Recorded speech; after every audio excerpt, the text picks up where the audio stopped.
የዝሙት መንፈስ ሶስት አይነት ባህሪ ያለው ጸባይ ያለው የመንፈሱ በጸባይ ነው። አንደኛ እናንተን ራሳችሁን ወይም እኛ ራሳችንን ያልከሰክሰናል። ሁለተኛ በእኛ ዙሪያ ያሉትን ሰዎች ያልከሰክሳል፣ ያረክሳል። ሶስተኛ ከእግዚአብሔር ጋር ያጣላል። ባህሪው ይሄ ነው፣ ማጣላት። በእኛ ዙሪያ ያሉትን ሰዎችም ያረክሳል፣ እኛንም ያረክሰናል፣ ከእግዚአብሔር ጋርም ደግሞ እንድንጣላ ያደርጋል። ምን ያደርጋል በሚለው ላይ ነው። የዝሙት መንፈስ ግን በእኛ ውስጥ መኖሩ ምልክቱ ምንም ሰው ሳይሰብከን ሰባኪ ሳይሰብከን የምናውቀው ነገር ነው። ግን ከደፈነብን እንደዚህ እንደ ባለ ታሪካችን እንደ ድርጅቱ ባለቤት ደግሞ ከደፈነብን የሚያደርገውን ነገር እንደ ጀብድ ነው የሚቆጥረው፣ እንደ ጥሩ ነገር ነው የሚቆጥረው። እንዴ እኔ ወንድ እኮ ነኝ ምን ችግር አለው? ኃጢአት መሆኑ ግን ህሊና ይነግረዋል እኮ መቼም አይደለም። ሃይማኖት የሌላቸው ሰዎች እንኳን ህግ አላቸው፣ የጋብቻ ስርዓት አላቸው። የሚገርማችሁ ሃይማኖት የለንም ብለው የሚያስቡ እነዚህ ስኩቲስ ወይም ዘላን የሚባሉ ሰዎች ወይ በየበረሃው በየጫካ የምታያቸው ሰዎች እንኳን የትዳር ህግ አላቸው። እና እኛ ሃይማኖት ያለን ሰዎች እንደዚህ መረን ስንሆን በጣም ይከብዳል አይደል? ስለዚህ የዝሙት መንፈስ በውስጣችን ለመኖሩ ምልክቱ አንደኛ ያንቀሸቅሻል። ሰዎች አንድ ነገር እስኪያደርጉት ድረስ በጣም ያንቀሸቅሻቸዋል። ካደረጉት በኋላ ደግሞ ጸጸት በውስጥ በኩል እንዲፈጠር ያደርጋል።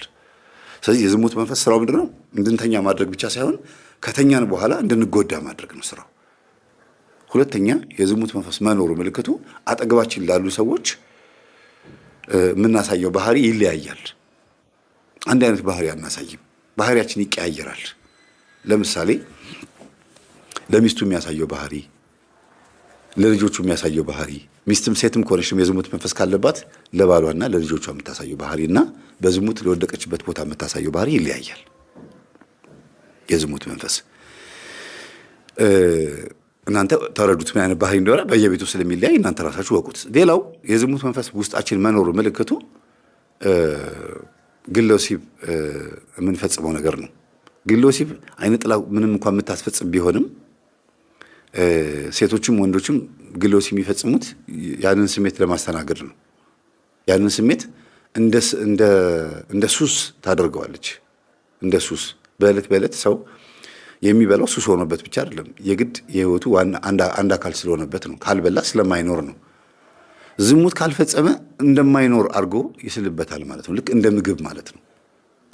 ዝሙት ካልፈጸመ ደስ እንዳይለው አድርጎ ይሰራበታል ወይም ይሰራባታል መንፈሱ ማለት ነውና ይሄንን ስሜት የምታስተናግዱ ከሆነ ከዚህ ስሜት መላቀቅ ካቃታችሁ መንፈሱ አለ ማለት ነው።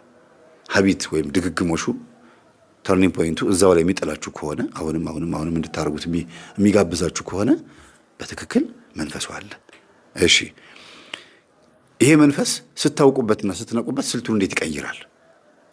አንደኛ ያገባችሁ ከሆናችሁ አንቺ እየሰገድሽ እየጸለይሽ ይሄ መንፈስ ለማስወገድ ወይም ደግሞ ስርዓት ይዘሽ በጾም ውስጥ ማለፍ የምትፈልጊ ከሆነ ከአንቺ ይወጣና ባልሽ ላይ አርፎ ያስጨንቅሻል። በሰንበት ቀን፣ በግዝት ቀን፣ በአጽዋማት ጊዜ ምናምን ላይ ችግር ይፈጥራል ማለት ነው። ያስጨንቃል፣ ያስቸግራል። አንተም ላይ ደግሞ ከሆነ ሚስትህ ላይ ከአንተ ወጥቶ ሚስትህ ላይ ያርፋል።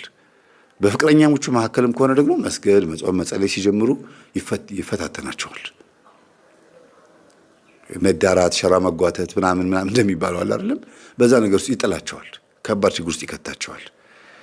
እና መንፈሱ ከኛ ይወጣና እኛ ስንተጋበት ከኛ ይወጣና ሌሎች ሰዎች ላይ አድሮ መጥቶ ያንን ጉዳይ እንድናስተናግደው እንድናስበው ከአይምሯችን እንዳይጠፋ በጾሙም ሆነ በዛ በዕለቱ ወይም ደግሞ በጉዳዩ በረከት እንዳናገኝ ያደርገናል ማለት ነው።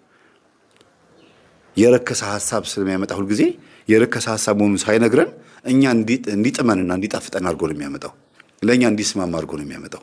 ደግሞ ነገሮች ምቹ ይሆናሉ። ይሄን ለመፈጸም ይሄን ለማድረግ ነገሮች የተመቸ ይሆናል። መንገዱም፣ ሁኔታውም፣ ገንዘቡም አጠቃላይ ምቹ እንዲሆን ያደርገዋል።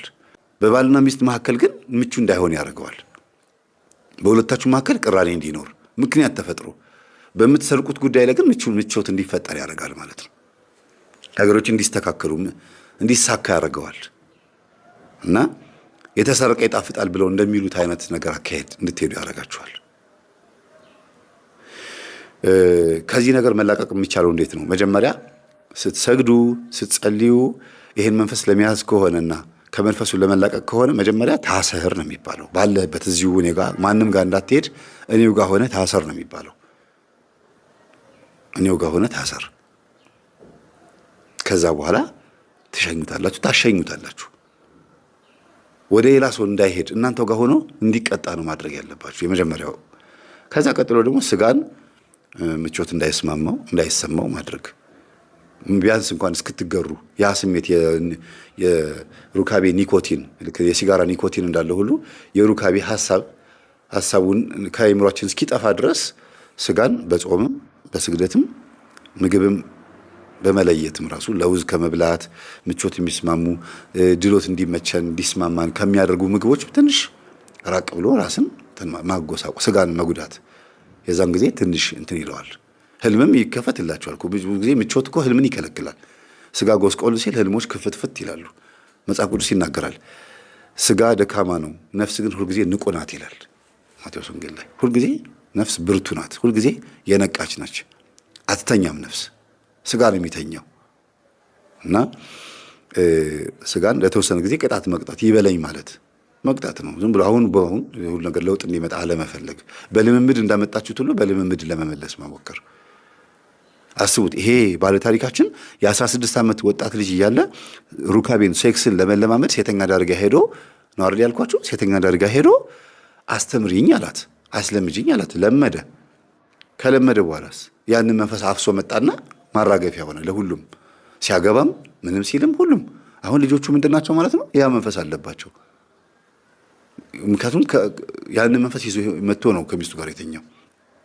እሷም ደግሞ ዘማዊ የሆነችውም በዚሁ መንፈስ ምክንያት ነው። እሱ ይዞ መጥቶ ከእሷ ጋር በመተኛቱ ምክንያት ነው። ስለ ጋብቻው እንዴት እንዳገባት መናገር ያልፈለኩት ስላልተፈቀደልኝ ነው እንጂ ብናገር በጣም ይጠቅም ነበረ።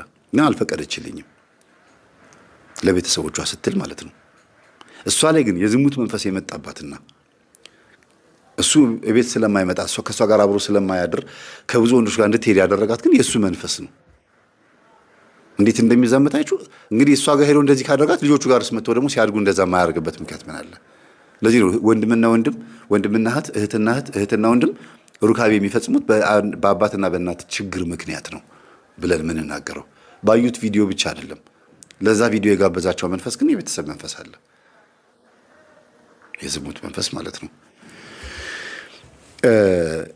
ለዝሙት መንፈስ ከሚዳርጉ ነገሮች ውስጥም ደግሞ ሌላ ሁለቱ ደግሞ ስንፈተ ወሲብ ተብሎ የሚወሰድ ቅጠላቅጠልና የአጋንንት አሰራርና መስተፋቅር የሚባሉት ናቸው።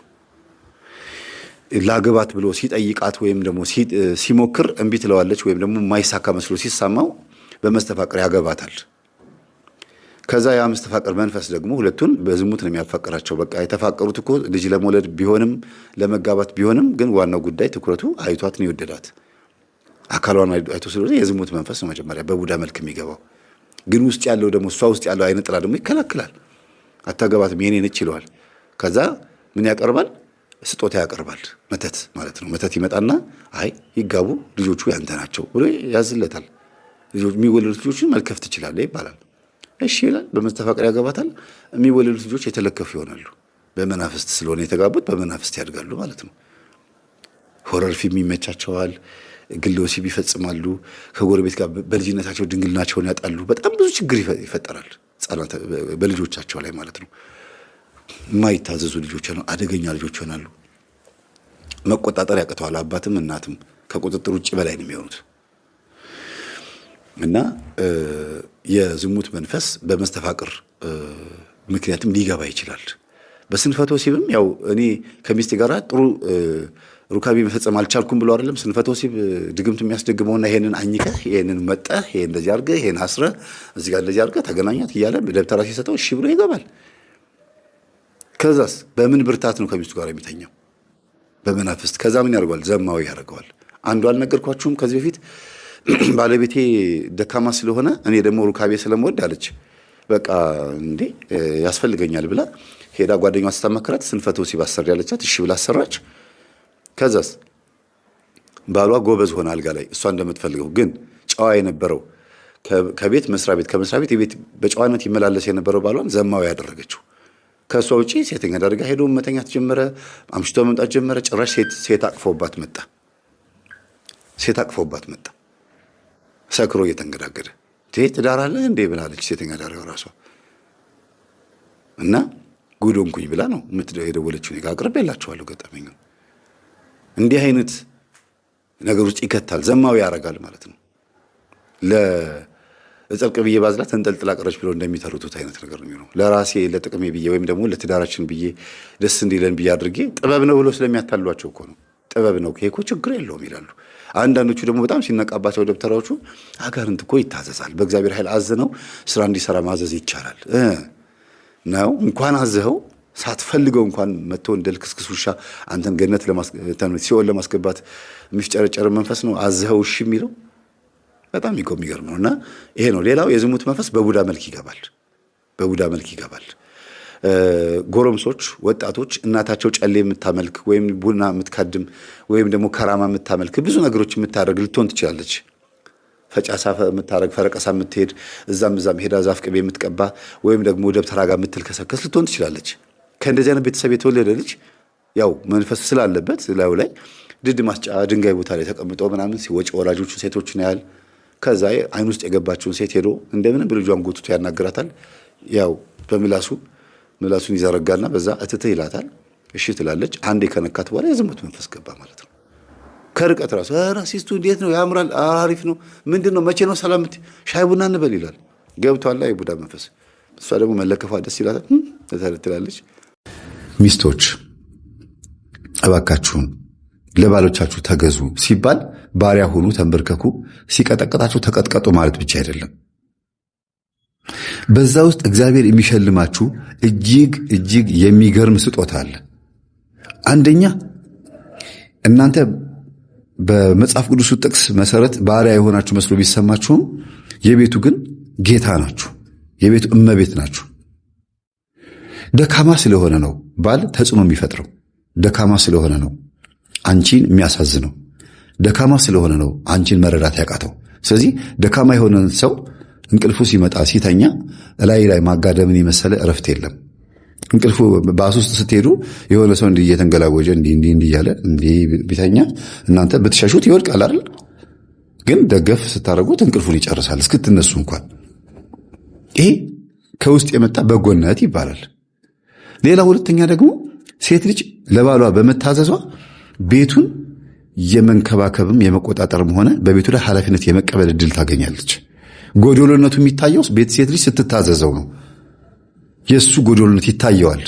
አልችልም፣ አረባም፣ እኔ አቅም የለኝም፣ ውጪ ሰርቼ መምጣት ብቻ እንጂ ይሄንን ነገር የማስተዳደር አቅም የለኝም፣ ይሄ የሷ ድርሻ ነው ብሎ ምን ይላል? ይሄንን ነገር ያምንበታል ማለት ነው። መጨረሻ ላይ መለቅላችሁ አንድ ቪዲዮ አለ። በጣም ደስ የሚል አስተማሪ የሆነ ነገር። ፈታ ያለች ሰው ናት፣ ግን የተናገረቻቸው ንግግሮች ደስ የሚሉ ንግግሮች ናቸው።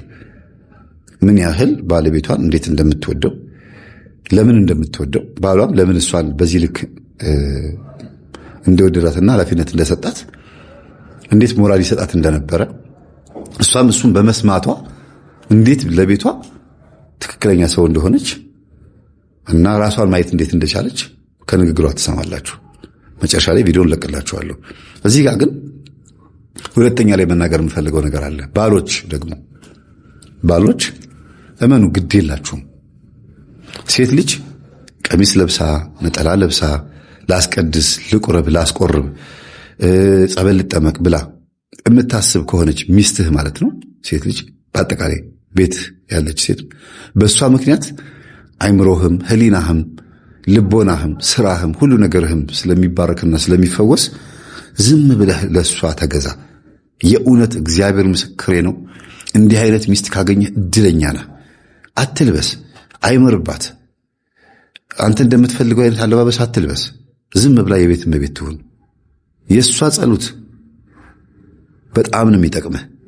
ስራህ ላይ የተወረወረ መተት እንኳ ቢኖር ከአንተ ከእናት ከአባት የወረስከው ስራህን እንዳይቀናልህ የሚከላከል መንፈስ ካለ፣ ገንዘብህን ሊያባክል የሚፈልግ መንፈስ ካለ በእሷ ጸሎት እንኳ ትተርፋለህ፣ ትድናለህ። እያንዳንዱ በሄድክበት ቦታ ሁሉ ይሳካልሃል። ግን በዚች ሴት ላይ የምትረማመድባት ከሆነ የምትጎዳት ከሆነ እንደገና መንፈሳዊነቷን ጠልተህ ምናልባትም እኮ እላዋ ላይ ያለው መንፈስ ለማስወገድ እየጣረች ሊሆን ይችላል። አንተን ባታግዝህም እንኳን በጸሎት እሷ ላይ ያለው ነገር እያስወገደች ሊሆን ይችላል። ይሄ ትልቅ ግልግል እኮ ነው። አንተን የሚገላምጥህ፣ የሚያማህ፣ የሚነጫነጭብህ፣ ክፉ ነገር ሊያደርግብህ የሚፈልግ የበቀል መንፈስ እሷ ውስጥ ያለው መንፈስ ከእሷ ላይ ከተወገደላት እኮ በጣም ትልቅ ነገር ነው። ለአንተ ተገዥ ትሆንልሃለች። ለቤቷ፣ ለትዳር፣ ለልጆቿ ነገ ልጆቿ ግራጁዌት ሲያደርጉ፣ ሲመረቁ፣ ትዳር ሲይዙ የተሳካ ህይወት እንዲኖራቸው የሚያስችል ብቃት ላይ ለመድረስ እኮ ነው የምትታገለች ሴት። መንፈሱ ባይወጣላትም ጸበል ለጸበል ብትዞርም እንደው ጸበል ባታቀም እንኳን ዝም ብላ አስቀዳሽና ጿሚ ጸላይ እንኳን ብትሆንም ይሄ ላንተ በጣም ትልቅ ነገር ነው። ለራሷ መቻሏ እንኳን ራሷ ማትረፏ አይደለም አንተን በጸሎት ማሰቧ ቀርቶ እንቁረብ፣ እንጸልይ፣ እባክህን አብረን እኔ እናንተ ቤተክርስቲያን እንሂድ ማለቷን ባትደግፈው እንኳን ዝም ብለህ እሷን ተዋት፣ እንደፈለገች እንድትሆን ፍቀድላት። በመንፈሳዊ ህይወት ነው ታዲያ። ከዛ በኋላ ደግሞ ብትችል ሰላሟን ጠብቅ። ራሷን እያገዘች አንተ የምትደረብባት ከሆነ እሷ ላይ ያለው መንፈስ አንተን ሊበቀል ይችላል፣ ሊጎዳ ይችላል። እግዚአብሔር ቶሎ ለምንድን ነው መንፈሷን ያልሸኘላት? ለምን ቶሎ ያልተገላገለችው? መርምር፣ እወቅ። እሷ ጋር ያለው መንፈስ ከባድ ስለሆነ እሷ መንፈሱ ከወጣ በኋላ እሷ እንደገና ደግሞ መልሳ ወደ ዓለም እንዳትሄድ ጸሎት እያስተማራት ነው እግዚአብሔር። በአንዴ ከወጣላት መንፈሱ እንደገና መልሳ ወደ ቀለሞቿ፣ ወደ ኮስሞቲክሶቿ ገብታ እንደገና የምትጣሉበት ነገር ሊመጣ ይችላል። ቡዳ መንፈሷን እንደገና ልትሰበስብ ትችላለች። ስለዚህ ረጅም ዓመት መንፈሳዊ እንድትሆን ረጅም ዓመት ምናልባት ረጅም ጊዜ መንፈሱ ቶሎ ላይወጣላት ይችላል። ይህን ቅዱስ ጳውሎስም ቅድም ተናግር ያለው አይደለም በቆሮንቶስ መልእክት ላይ ከእናንተ መካከል ከባድ ዝሙት የፈጸመ ሰው ሊኖር ይችላል። ይህ ሰው ነፍሱ እንድትድን በላይኛው ቤት ነው የሚለው እንዲያው በላይኛው ቤት ነፍሱ እንድትድን በወዲያኛው ዓለም ስጋው ለሰይጣን እንዲሰጥ ፈቅጃለሁ ነው ያለው፣ አዝዣለሁ ነው ያለው። ስለዚህ እቺ ሴት በኃጢአቷም ሊሆን ይችላል ወይ ደግሞ ከእናትና ከአባቷ በተቀበለችው መንፈስ ችግር ሊሆን ይችላል ወይ በጎረቤት ምቀኛ ወይ በስራ ባልደረባ በሆነ ነገር የገባባት ነው። አንተ ስራ ነው የምትውለው፣ ሰፈር ውስጥ ምን እንደሚያጋጥማት አታውቅም። ምቀኛ ይኖራል፣ ተንኮለኛ ይኖራል፣ አንተን ሊበቀል የሚፈልግ ሰው ሊኖር ይችላል። ስንት አለ አንተ የምትቀርባቸው ጓደኞች በሚስት በኩል ሊመጡብህ ይችላሉ። ትዳርን ለመፍረስ የአንተ ትዳር መፍረስ ደስ የሚያሰኛቸው ሰዎች ሊኖሩ ይችላሉ። ከዛ አንተን ለመጉዳት በሚስት በኩል ሊመጡብህ ይችላል። ስለዚህ እሷን እግዚአብሔርን ልሳለም ስትል እሷን ተዋት። ለአንተም ትጠቅማለች፣ ለራሷም ለልጆቿም ትጠቀማለች። ምናልባት ሰርግ ሲኖር፣ ግራጁዌሽን ድግስ ፕሮግራም ሲኖር ለብሳ የምትወጣውን ልብስ ብቻ ያንን ልብስ መቼም መጥፎ ልብስ አትለብስም። በዛ ቀን ይጠቅማል ብላ የምታስበውን ልብስ፣ ቆንጆ ነው ብላ የምታስበውን ልብስ ለብሳ ብቻ ከአንተ ጋር ትታይ።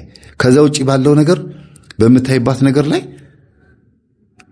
ልታገዛት ነው እንጂ የሚገባው ጭራሽ ያ ነገር መቃወም የለብህም። እንዲያውም ጾም ነው ብላ ልስገድ ስትል ልጹም ልጸልይ ስትል እባክሽ ወደ ዛንቺ ምንኩስና ምን ያደርገኛል እና ምናምን እያልክ በጨለማ መካከል መግባትህ አይጠቅምህም። እንዲያውም ከእግዚአብሔር ጋር የምትጣለው እሷ ልጹም ልጸልይ ግዝት ቀን ነው ዛሬ ሰንበት ነው ምናምን ብላ በምታረጋቸው ነገሮች ውስጥ አንተ ጣልቃ ከገባህ ከእግዚአብሔር እጅ ላይ እያራገፍካት ነው ማለት ነው። እግዚአብሔር እየተንከባከባት ያለችዋን ነፍስ እየቀማኸው ነው። ስለዚህ ይጠይቅሃል። ሕዝቅኤል 3 ላይ ሕዝቅኤል 8 ላይ ይናገራል። ይሄን አንድ ሰው ችግር ውስጥ ሲገባ ስታየው ካልመለስከው የእሱን ነፍስ ካንተ እጠብቃለሁ እፈልጋለሁ ይላል። ያንን ሰው ብትመልሰው ግን ያንን ሰው ከችግር ውስጥ ካወጣኸው ግን አንተ ከሱ ነፍስ ነፃ ነህ። አልፈልግም አልሰማህም ቢልህ እንኳን ያ ሰው አንተ ከሱ ነፃ ነህ ይላል። ስለዚህ ሚስትህን ምታረክሳት ከሆነ በሰንበት ቀንም ይሁን በግዝት ቀን ወይም በአጽዋማት ጊዜ ውስጥ ለዝሙት ለስጋ ፍቃድህ ለዚህ ለእንግዳው ብለህ እንግዳ ነው ዝሙት ድንገት ነው የሚመጣው ለዛ ስሜትህ ብለህ ዘላለማዊ ሕይወትን ልትወርስ የምትችልበትን መንገድ ስታሰናክላት፣ ስታደናቅፋት፣ ስትጎትታት ከእግዚአብሔር እጅ ነው የምታስጥላት። ስለዚህ ይጠይቀሃል እግዚአብሔር። ጠባቂ መልአኩ ይበቀልሃል ብቻ ሳይሆን በሄድክበት ቦታ ሁሉ ላይሳካልህ ይችላል። ሁልጊዜ አልተሳካልኝም በቃ እምቢ አለኝ የምትለው ነገር የዚህ ነገር ምክንያት ሊሆን ይችላል። ስለዚህ ሚስትህን መንፈሳዊ ሕይወቷን እውነት ልትወደው ይገባል። ባትሳተፍ አብረህ እንኳን መንበርከክ ቢያቅትህ እንኳን ብትችል መንበርከክ ነው ያለብህ። ካልቻልከው ግን ምድር ማድረግ ያለብህ ዝም